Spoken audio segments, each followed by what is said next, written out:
하나님 말씀은 신약성경 요한일서 2장 15절에서 17절까지입니다. 신약성경 388쪽입니다. 우리 같이 한 목소리로 함께 읽겠습니다. 이 세상이나 세상에 있는 것들을 사랑하지 말라. 누구든지 세상을 사랑하면 아버지의 사랑이 그 안에 있지 아니하니 이는 세상에 있는 모든 것이 육신의 정욕과 안목의 정욕과 이생의 자랑이니 다 아버지께로부터 온 것이 아니요 세상으로부터 온 것이라. 이 세상도 그 정욕도 지나가되 오직 하나님의 뜻을 행하는 자는 영원히 거하느니라. 아멘. 하나님의 의지를 따라야 하는 이유라는 제목으로 말씀의 은혜를 나누고자 합니다. 보통 우리가 요한일서 2장 16절을 많이 암송하고 많이 듣죠. 그래서 육신의 정욕, 안목의 정욕, 이생의 자랑. 그런데 이것이 이제 어떤 문맥에서 하신 말씀인지는 우리가 잘 모릅니다. 이건 사실 15절에 대한 이유로서 설명하고 있는 거죠. 15절에 있는 내용은 이 세상이나 세상에 있는 것들을 사랑하지 말라는 말씀입니다. 이 세상이나 이 세상에 있는 것들을 사랑하지 마라. 그 이유를 설명하고 있는 거예요. 왜 그러냐면 이러이러한 것이다. 그러니까 사랑할 수 없는 이유에 대해서 설명하는 거겠죠. 또 누구든지 세상을 사랑하면 아버지의 사랑이 그 안에 있지 않다. 여러분, 지금 이 15절에 있는 내용은 우리가 살고 있는 이 세상의 특성, 이 세상의 정체성이 무엇인지를 가르쳐 주고 또 이 세상을 살아가는 이유와 목적이 무엇인지를 가르쳐 주는 것인데, 이 세상과 이 세상에 있는 것들은 우리에게 필요한 것들이고 또 우리가 거기에 이제 충분한 가치를 부여하고 살아갈 것입니다만 사랑할 대상은 아니라는 거예요. 사랑할 대상은 아니라는 거예요. 그래서 지금 이 말씀이 창세기 2장 17절에 금단의 나무의 열매를 먹지 말라고 명하셨던 그 에덴 동산의 사건과 연결을 짓는 겁니다.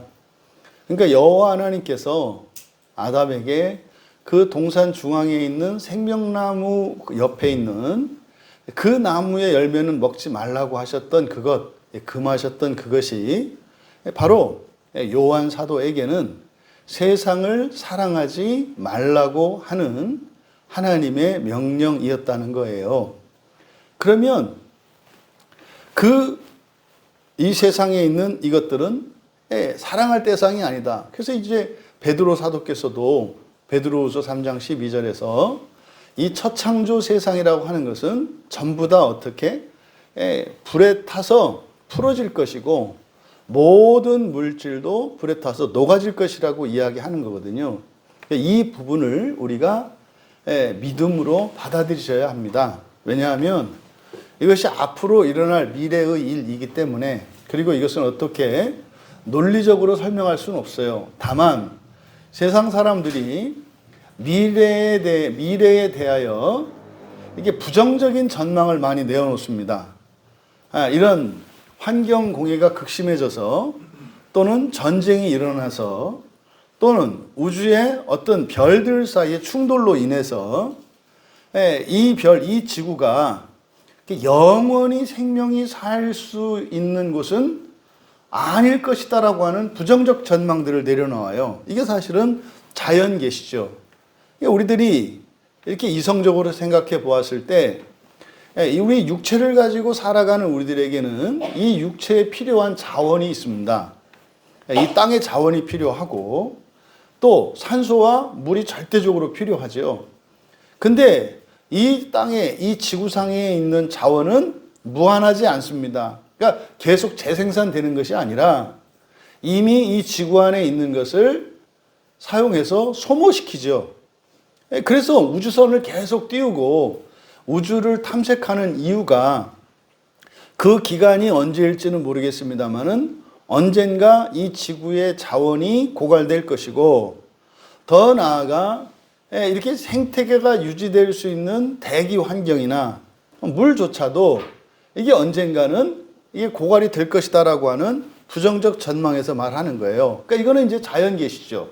그래서 어느 한편으로는 그러니까 우리가 자원을 절약해야 되고 환경을 오염시키면 안 되고 또 이런 것을 재생시키는 이런 노력들을 해야 된다라고 하는, 그래서 재생시키고 완화시키면 최소한 이런 자원의 고갈과 이 환경이 악화되는 것을 최대한 막으려고 하는 하나의 움직임이 있고, 또 한편으로는 뭘 그러냐, 뭐 쓸대로 그냥 다 쓰고 대신 다른 곳에 이 지구의 환경을 만들면 되지 않느냐.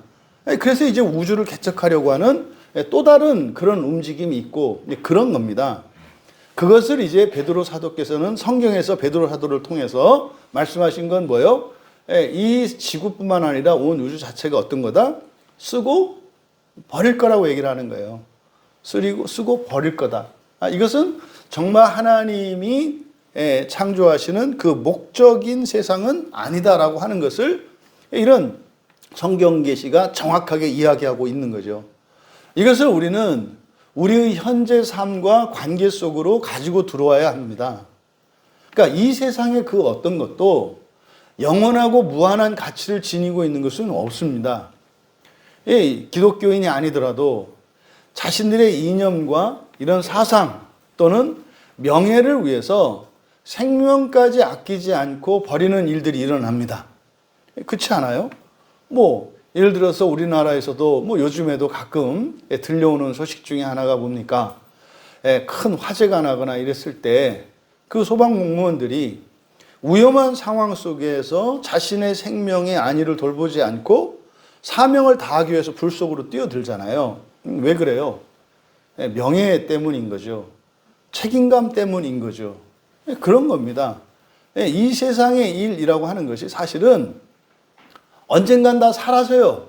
그러니까 어떤 사람은 그렇게 목숨을 걸고 불 속에 뛰어들지만 또 다 그러는 건 아니거든요. 어떤 사람들은 너부터 가 그래서 오래 또 살아남는 사람도 있거든요. 어떤 사람은 일찍 땅에 들어가서 영웅이 돼서 이름이 이렇게 사람들에게 기려지는 사람이 있는가 하면 뭐 그렇게 이름이 기려지진 않지만은 그냥 오래 길게 그냥 이 세상에서 사는 사람도 있고 그렇다 이 말이에요. 그러니까 어느 것이 옳다라고 절대적으로 누가 누구에게 강요할 수 있습니까? 그럴 수는 없다고요. 왜요? 그게 본질적인 목적이 아니기 때문에 그래요. 하나님의 나라를 아는 사람들에게는 그런 것의 위대함과 그러한 존경심을 그런 위대함에 그런 존경심을 표하기는 하겠습니다만 그것이 목적은 아닌 거죠. 성경은 뭐라고 이야기합니까? 이렇게 살든 저렇게 살든 뭐 거기에도 나름대로 가치의 크기가 다 다르고 의미가 다를 수 있지만 정작 중요한 것은 그게 아니다. 그게 아니다. 그러니까 정말 언젠가 없어질 이 세상이 아니라 영원한 세상이 오게 되는데 그 영원한 세상에서의 삶을 위해서 살아가는 게 핵심이고 중요하다. 이렇게 성경은 우리에게 말씀하는 거죠. 바로 에덴 동산에 있었던 그 사건, 또 베드로 사도의 말씀과 같이 이 요한 사도는 바로 이 세상은 그렇게 사랑할 대상이 아니라는 것을 우리가 가르쳐줘요. 그러면 문제는 사랑이라고 하는 것은 영원하지 않습니까? 그러니까 우리는 사랑하지 않을 수가 없어요. 왜요? 하나님으로부터, 우위로부터 이렇게 새롭게 지음을 받았기 때문에 우리는 사랑하게 돼요. 그리고 원래 사람 자체가 하나님의 형상을 따라 지음받았기 때문에 사랑하며 살아가게 되어 있습니다. 사랑하지 않을 수가 없어요. 근데 우리는 이 세상에 살고 있어요. 그 우리가 보고 느끼고 경험하는 건 다 이 세상에 있는 것들이에요. 근데 그것을 사랑하지 말라고 해요. 그럼 뭐겠어요? 사랑할 게 있는 거죠. 사랑할 게 있다는 거예요. 사랑할 게 있다. 우리가 정말로 사랑해야 할 것이 있다. 그게 뭐라는 겁니까? 아버지라는 거죠. 왜? 15절 하반절에서 세상을 사랑하는 것과 아버지의 사랑을 대조시키고 있어요. 양자택일처럼 주어졌단 말이죠.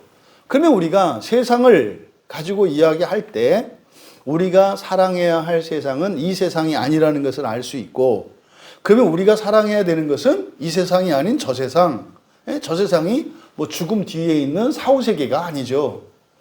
정말 오고 있는 그 하나님의 나라로 시작되는 새로운 창조세계, 새하늘과 새 땅입니다. 우리가 정말로 사랑해야 하는 것은 새하늘과 새 땅인 것을 여기서 말씀하고 있는 거죠. 정확하게 여기서 말씀하고 있지 않지만 우리는 그렇게 알아들을 수 있는 거죠. 그런데 누구든지 세상을 사랑하면 아버지의 사랑이 그 안에 없다. 그러니까 지금 1차적으로 우리가 알 수 있는 거, 세상을 가지고 이야기할 때 이 세상과 오고 있는 하나님의 나라는 둘 중에 하나만 사랑할 수 있다는 거예요. 양자택일이라는 거예요. 둘을 동시에 사랑할 수는 없다는 거예요. 둘 중에 하나만 사랑해야 한다. 그게 우리에게 극단적인 선택을 요구합니다. 너는 이 세상을 사랑할 것이냐, 오고 있는 하나님의 나라, 새하늘과 새 땅을 사랑할 것이냐를 우리에게 결정하라고 말을 하는 거예요. 그래서 세상을 사랑하면 하나님의 사랑이 없다 그래요. 이제 하나님의 사랑 이렇게 소유격으로 말한 것은 목적이 있단 말이에요. 동시에 여러 가지 의미를 나타낼 수가 있거든요.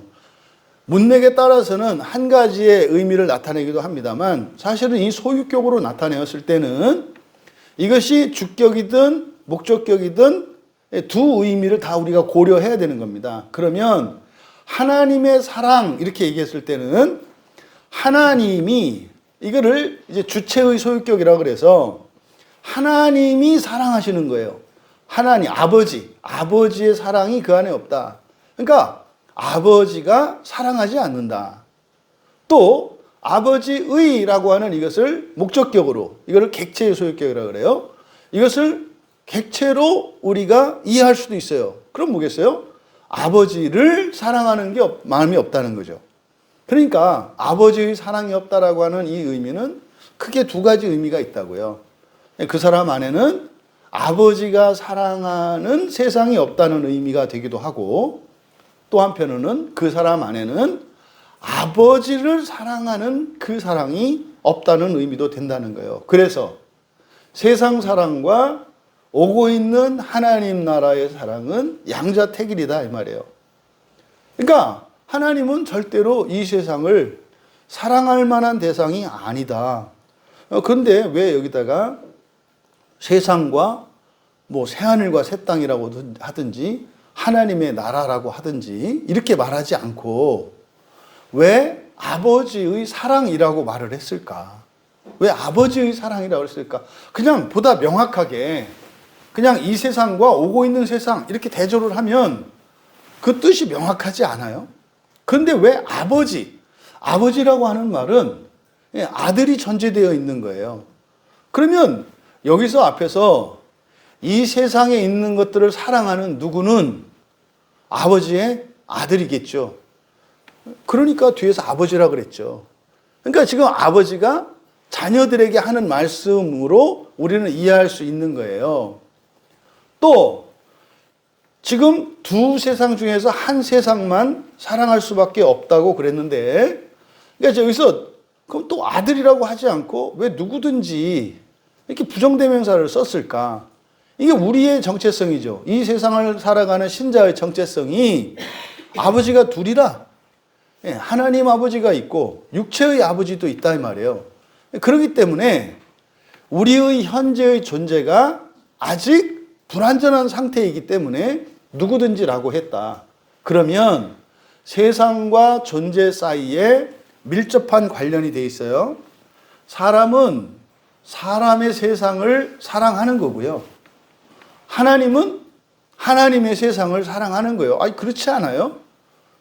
다 자기는 자기의 영역을 사랑한다고요. 여러분, 이 세상에 많은 집과 가정들이 있어요. 여러분들이 가장 1차적으로 사랑하는 그 가정이 어디예요? 내 집이잖아요. 내 집, 내 가정이잖아요. 그래서 이 존재와 세상은 밀접한 관련이 있는데 사람은 사람의 세상, 이 세상이죠. 이 세상과 이 세상에 있는 것들을 사랑하게 되어 있고 하나님은 하나님의 세상을 그리고 하나님의 세상 안에 있는 것을 사랑하게 되어 있는 거예요. 근데 문제는 여기서 누구든지는 우리인데 우리는 사람인 동시에 하나님의 자녀예요. 근데 둘 다 덜 됐어. 차라리 뭐 한쪽으로라도 이렇게 잘 됐다면 뭐 사람으로서라도 온전하다면 이 세상, 사람의 세상인 이 세상에서 뭐 그래 좀 누릴 거 누리고 좀 살지 않겠어요? 근데 이게 되다 말아가지고 뭐 그것도 안 돼. 또 하나님의 자녀로서 이것도 또 뭐 이거는 훨씬 더 안 돼 있잖아요. 그래서 뭐 사실 그 나라도 아니고 그러니까 이제 마치 이게 그러면 뭐 이게 적절한 비유일지 모르겠습니다만은 미국의 이민 간 한국인 2세들 이 애들이 그렇다고 해요. 이 애들이 제일 힘든 게 뭐냐면 거기서 살다가 온 그 아이들 얘기 들어보면 그래요. 그 한국인이라고 하는 이것 때문에 이 인종차별 때문에 굉장히 힘들다는 거예요. 그래서 이 조국 대한민국을 막 그리워했대요. 아버지 엄마의 나라. 거기 보면은 똑같이 생겼잖아요. 그래서 한국 가면 정말 똑같이 평등하게 평등한 대우를 받고 무시당하지 않고 살 수 있겠다. 이런 생각을 갖고 부푼 꿈을 안고 한국에 오는 거예요. 와서 봤더니 여기서 와보니까 생긴 건 똑같은데 사고방식이나 생활습관이나 이런 문화가 또 달라. 그러니까 여기 왔더니 여기서 또 한국 사람이 아니야. 그럼 한국 사람도 아니고. 그러니까 한국에 오면 한국 사람도 아니고 그럼 미국 사람 같다고 얘기를 하고 미국 가면은 미국 사람은 아니고 한국 사람 같다고 이야기한다 이 말이에요. 이게 사실 이게 이민자 1세대들이 가지고 있는 그 자녀들에 대한 굉장한 책임감과 부담감이에요. 그나마 이 아이들이 좀 열심히 살고 이렇게 해서 재밥벌이나 하고 사회적으로 안정이 되고 이러면 상관이 없는데 사회적으로 경쟁해서 도태되고 이렇게 이제 하게 되면은 뭐 이제 뭐 자기 신세 타령하고 팔자 타령하는데 다 뭐 부모님이 일이 이민 와서 뭐 이렇게 됐다라고 덤태기를 확 씌워버리면은 부모들도 이제 오갈 데도 없단 말이에요. 이 나라 이놈의 집값은 또 무지하게 올라서 그때 팔고 남아서 이렇게 정리하고 와서 전세도 못 살아. 그러니까 오도 가도 못하는 이런 상황. 이런 그 이민자들이 겪는 그런 고민, 이게 사실은 이 세상을 살아가는 신자들에게 있죠. 여러분이 하나님의 자녀들이신데 그 하나님 자녀 되신 그것이 이 세상을 살아가면서 여러분을 기쁘게 하고 영광스럽게 하느냐 이 말이에요. 그럴 수 있기를 바랍니다. 그럴 수 있기를 바랍니다. 미국과 우리나라라고 하는 이 이민자를 가지고 얘기했습니다만 여기서는 어느 한쪽도 온전해질 수 없는 그런 세상이 이 세상의 정체성이지만 하나님의 나라는 확실해요, 여러분. 하나님의 나라가 임하고 여러분들이 하나님의 나라에 들어가게 되면 그때는 하나님의 은혜로 완전한 하나님 자녀 되어서 그 존귀와 영광을 누리면서 살아가시게 될 거예요. 그건 여러분 모두에게 약속되어 있는 거거든요. 그러니까 그런 약속은 예수 그리스도로 말미암은 하나님 나라에서만 우리에게 주어져 있어요.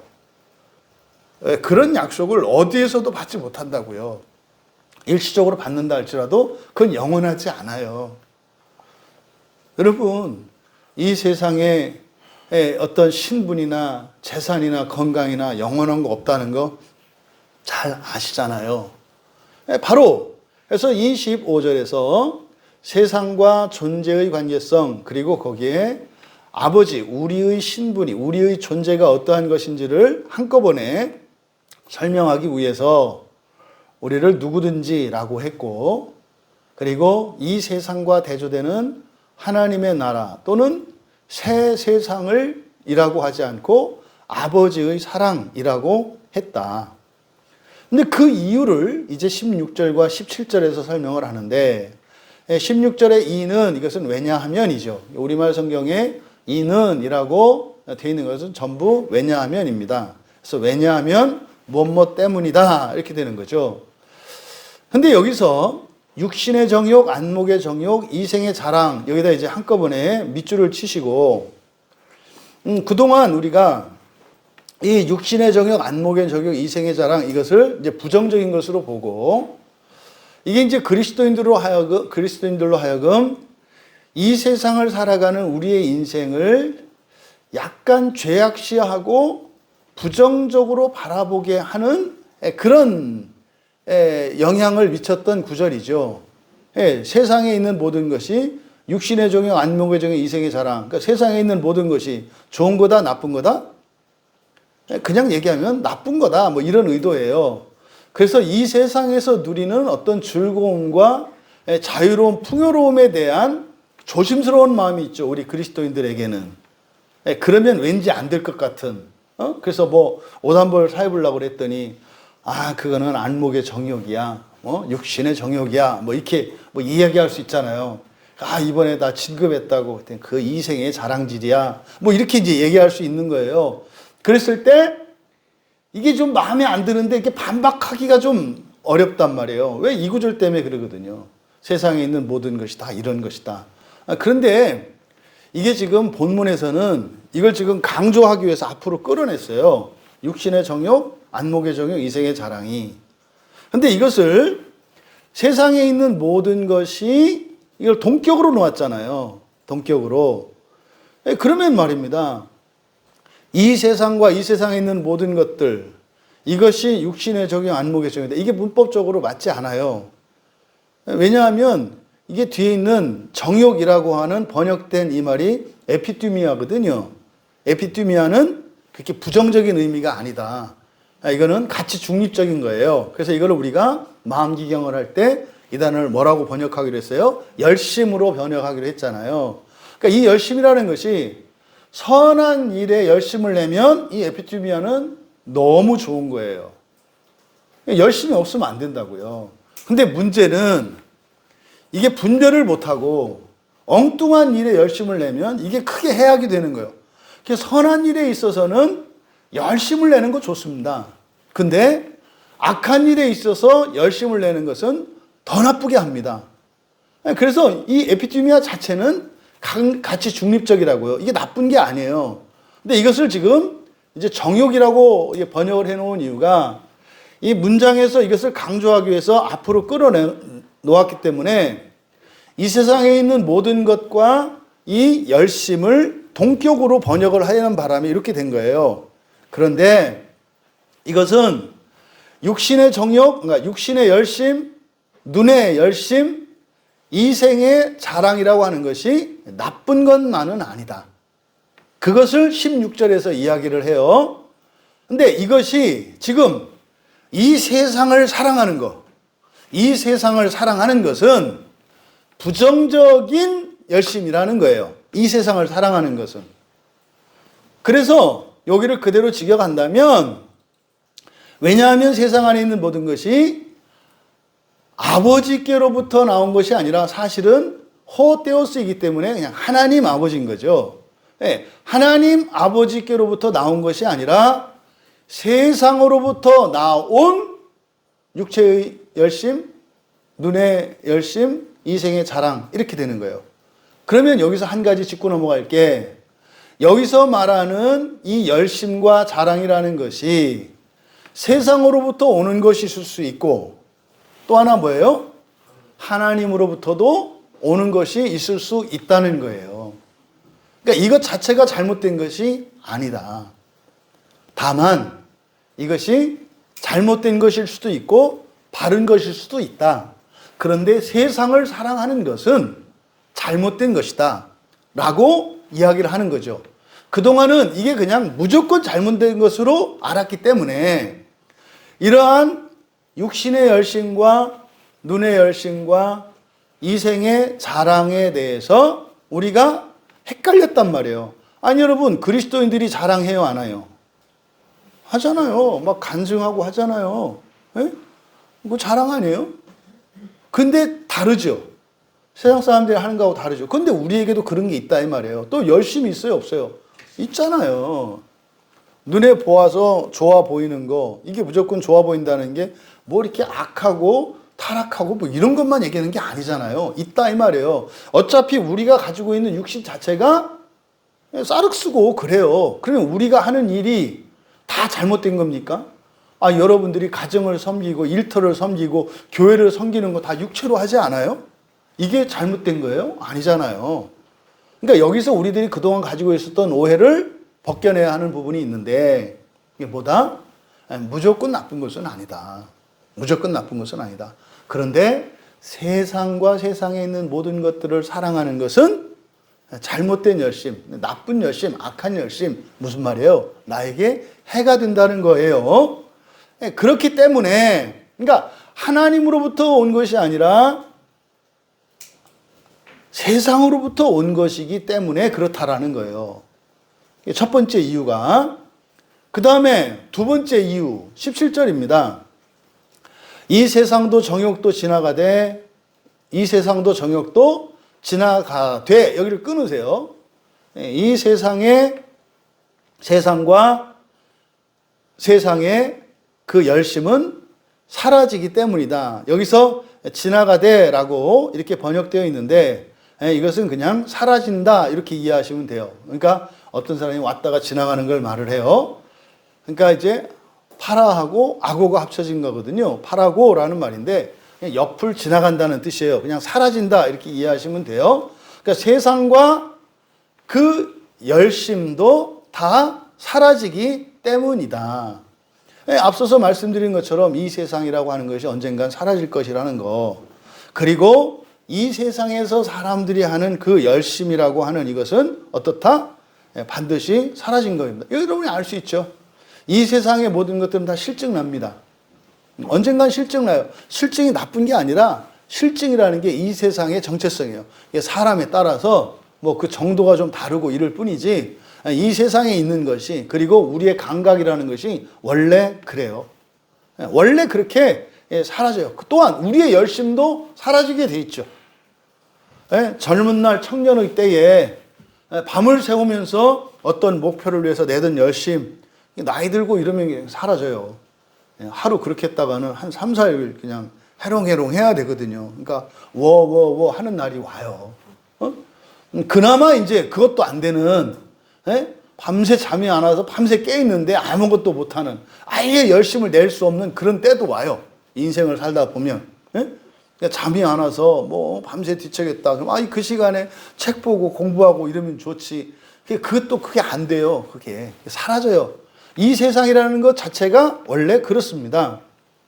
그래서 지금 여기서 이 세상을 사랑해서는 안 되는 이유, 그리고 하나님의 사랑이 없는 이유, 그것을 이 두 가지로 우리에게 가르쳐 줬습니다.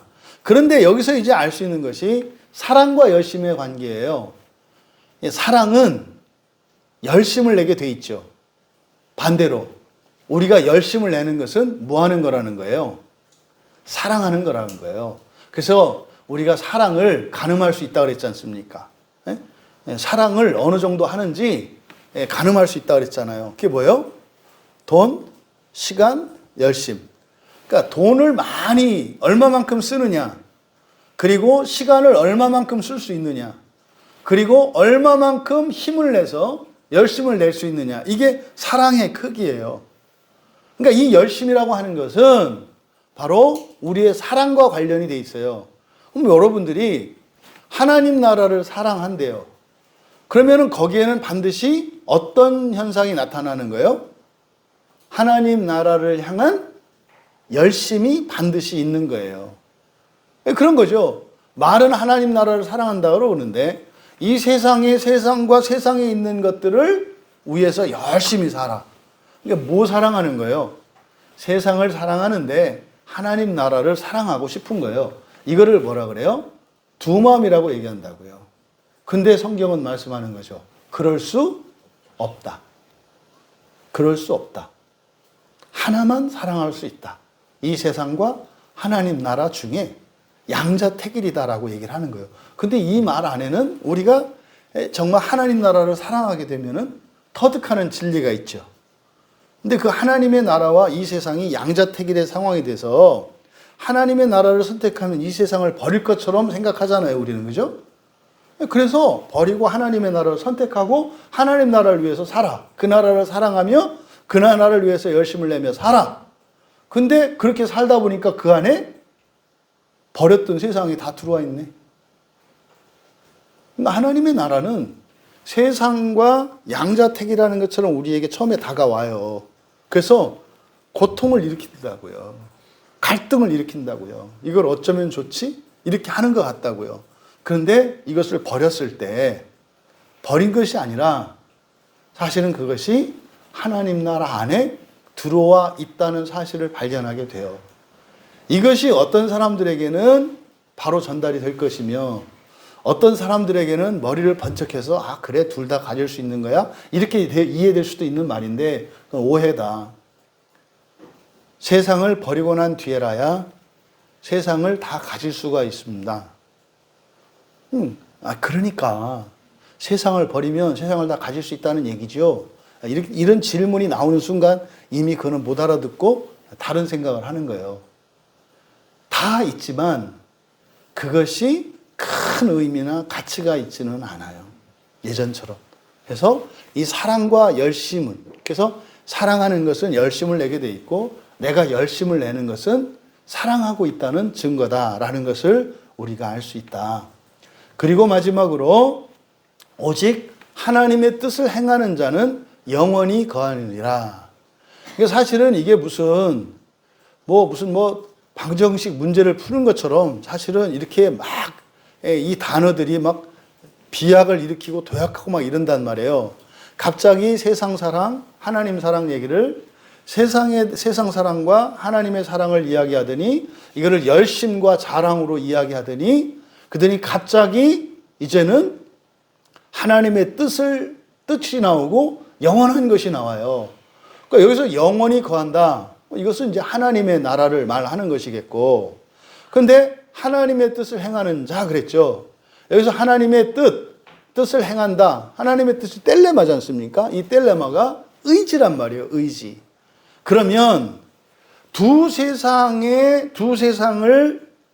사랑하려고 살아가는 우리들에게 이 세상에서 하나님 나라를 우리에게 선물로 주셨고 그 나라를 사랑할 수 있도록 지금 이 말씀을 주신 것인데 우리에게 요구하는 건 뭡니까? 세상을 사랑하지 말고 하나님을 사랑하라는 거예요. 이 얘기는요. 그렇게 하지 않으니까 말씀하시는 거잖아요. 또 그렇게 하기가 어려우니까 이 말씀을 해주시는 거잖아요. 그러면 세상과 세상 안에 있는 모든 것을 사랑하지 않고 하나님을 사랑하기 위해서 우리에게 길로 제시해 준 거죠. 그게 뭐라는 거예요?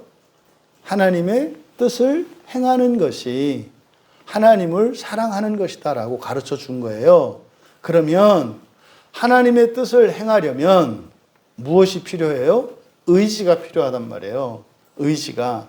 근데 그 의지는 우리의 의지가 아니라 하나님의 의지가 있어야 하는 거죠. 그래서 하나님의 뜻을 따르는 것은 우리의 의지가 아니더라도 성경 말씀이 있으니까 따라서 할 수 있잖아요. 따라서.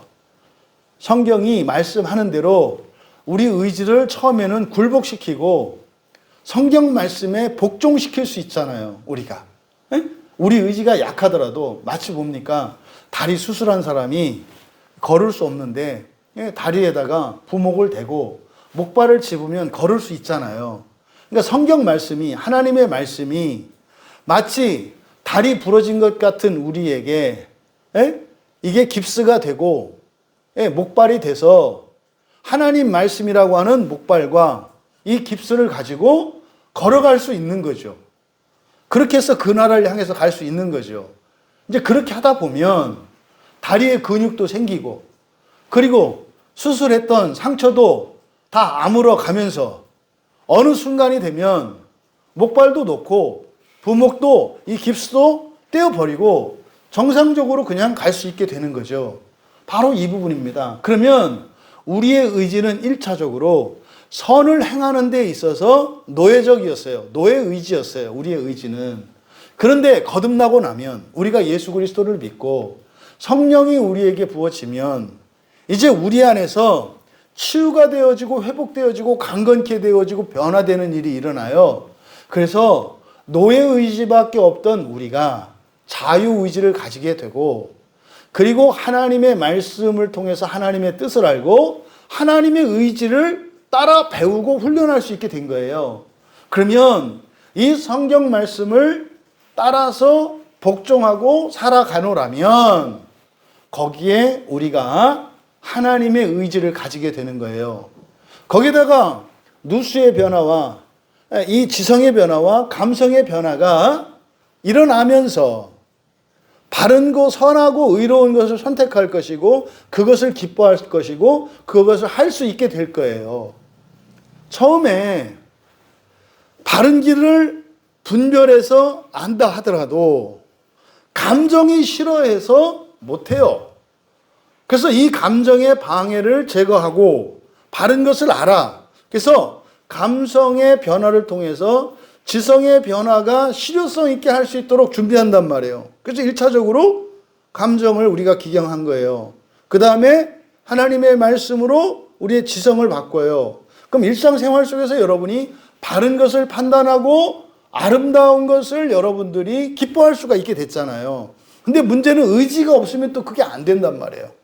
의지도 키워야 한다고요. 그럼 우리의 의지를 키우는 방식이 뭐예요? 하나님 말씀에 순종하는 거예요. 하나님 말씀에 순종하는 거. 그런 과정을 통해서 처음에는 억지로 하던 것들이 자연스러워지고 익숙해지며 나중에는 그것이 완전히 체득이 되어서 나의 의지가 되죠. 이런 방식으로 우리의 의지가 하나님의 의지를 닮아가는 겁니다. 그것이 하나님의 뜻을 행하게 되는 거죠. 여기서는 잘하고 자발적으로 하고 이렇게 얘기하지 않잖아요. 하면 된단 말이에요. 하면.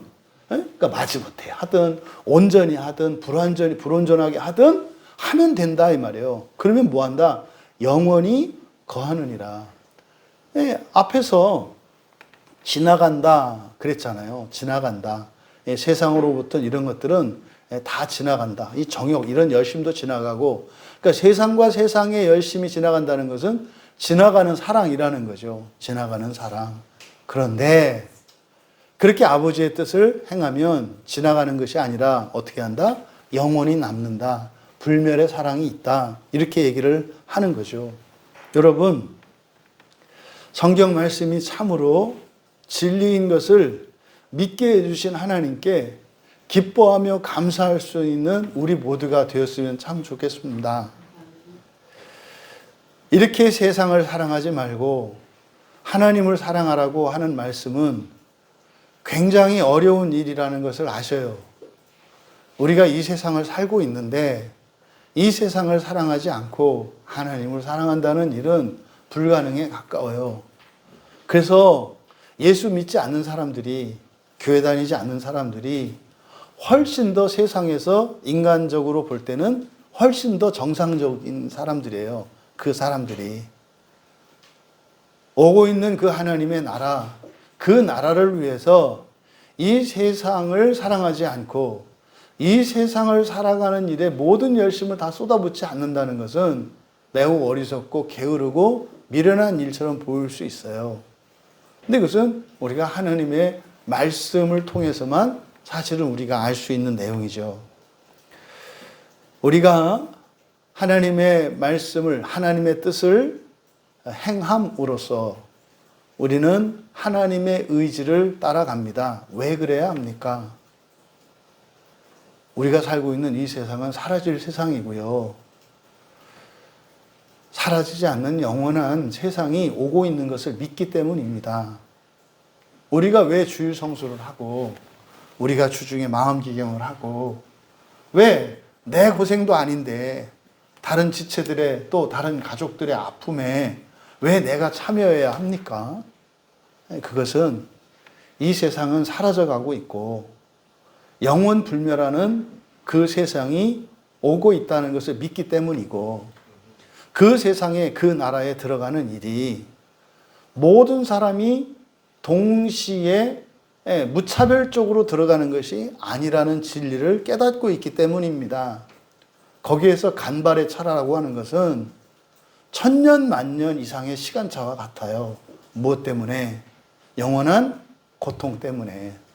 또 반대로 간발의 차가 하나님 나라에 들어가는 그 영광에 있어서는 천만 배, 억만 배 이상의 그 영광과 기쁨이 있는 거예요.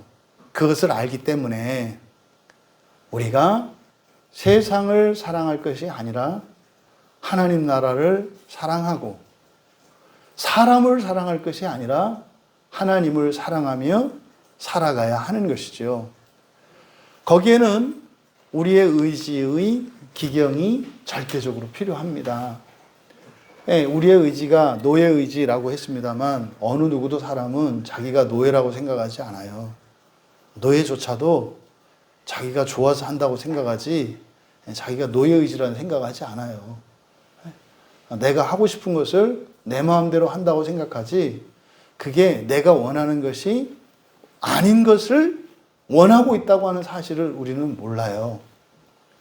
그래서 오직 하나님의 말씀이요 계시요 진리인 성경을 따라 우리의 의지를 굳건하게 해서 세상을 사랑하지 않고 아버지의 그 사랑, 다시 말해 아버지가 사랑하실 만한 그 세상을 사랑하며 살아갈 수 있는 우리 모두 되시기를 주님의 이름으로 축원합니다.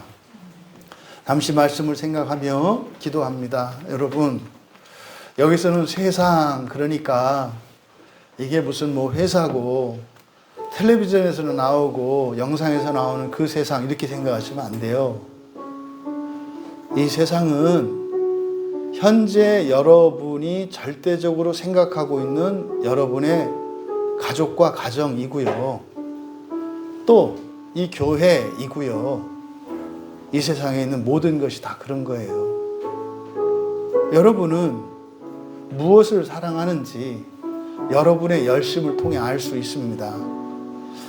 여러분이 여전히 이 세상을 사랑하고 있다면 후회할 일을 하고 계시는 거예요. 그리고요, 언젠가는 크게 마음 아플 수밖에 없는 일이 일어나요. 왜?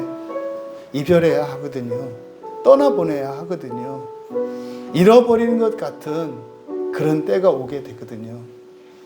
말씀을 생각하며 주님, 가슴 아픈 이별을 하지 않고 또 후회하지 않고 낙심하지 않는 영원한 그 나라, 완전하신 우리 아버지 하나님 사랑하며 살기를 원합니다.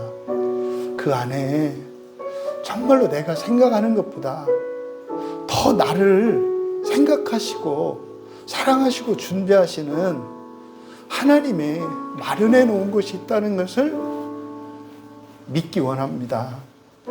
하지만 하나님 그 믿음이 없어요. 그것을 제가 경험할 수 있도록 도와주셔서 금방은 안 되겠지만 조금씩 정말로 하나님만을, 오직 하나님만을 사랑하며 살아가는 것이 복되고 지혜로운 것이고 바르고 현명한 것이다. 이것을 알 수 있도록 하나님, 나를 포기하지 마시고 나를 버리지 마시고 10,000번에 기회를 주셔서 저는 또한 이 길에서 물러서지 않고 따라가겠사오니 정말 살아가는 동안 하나님만을 사랑할 수 있도록 나를 인도해 주시옵소서. 또 이 일이 나 개인에게만이 아니라 이 세상의 모든 사람들이 다 그렇게 되길 원합니다. 1차적으로 사랑하는 우리 가족과 지체들이 그렇게 한마음 한뜻이 되어 올곧고 순결한 사랑으로 살아가게 하옵소서. 그래서 그 사랑 안에 있는 부요함으로 하나님을 찬양하며 감사하며 살게 하옵소서. 우리 같이 기도합니다.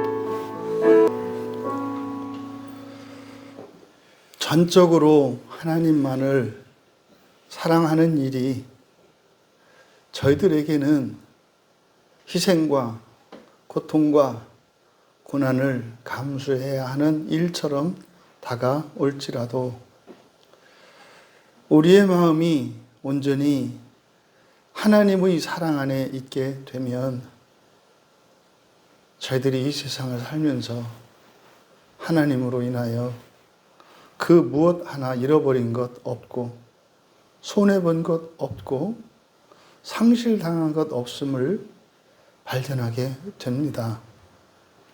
하지만 그 사랑에 이르기까지에는 수많은 조바심과 불안과 의심과 두려움이 있습니다. 하나님의 뜻을 행하며 살아가기 위해 저희들에게 하나님의 굳건한 의지를 허락하여 주시고 또한 하나님의 그 의지를 담게 하여 주시어서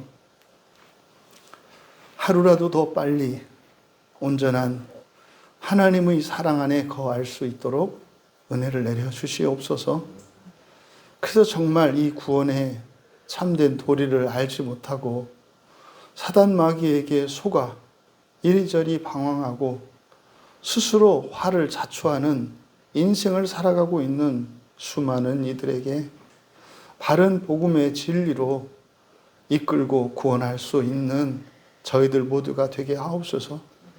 특별히 하나님께서 이 광야 교회를 택하시고 사랑하시고 은혜를 베풀어 주시오니 이 광야 교회에 속한 모든 지체들 단 한 사람도 예외 없이 하나님의 뜨거운 심령으로 이 세상 사람들을 구원하기 위하여 확신 안에 거할 수 있도록 우리의 사랑이 확정되게 하옵소서.